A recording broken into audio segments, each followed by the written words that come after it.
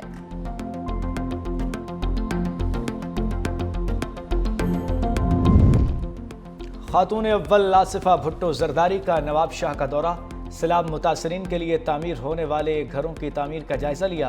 صوبائی وزیر صحت ڈاکٹر اسرا افضل پچوہو بھی ہمراہ۔ آصفہ بھٹو نے خواتین میں گھروں کے مالکانہ حقوق کی اسناد تقسیم کی۔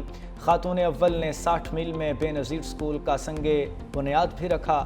کہا 60 میل کے شہریوں کے لیے ڈرینیج سسٹم کا پروجیکٹ جلد منظور کرایا جائے گا۔ شہریوں کے لیے پیپلز بس سروس اور سندھ بینک کا قیام کیا جائے گا۔ دیہی علاقوں میں بچوں کی تعلیم کے لیے BDS اسکول تعمیر کیا جا رہا ہے۔ پاکستان اتحاد کا گندم کا ریٹ مقرر نہ کرنے پر 11 اگست کو پنجاب میں احتجاج کا اعلان۔ 20 اگست کو سندھ بھر میں احتجاجی تحریک شروع ہوگی۔ چیئرمین کسان اتحاد خالد حسین باج کی پریس کانفرنس، کہا 2 سالوں سے گندم کا ریٹ صحیح نہیں ملا۔ رواں سال حکومت کو 15 سے 20 لاکھ میٹرک ٹن گندم درآمد کرنا پڑے گی۔ بجلی کا فی یونٹ 50 سے 60 روپے ناقابل برداشت ہے۔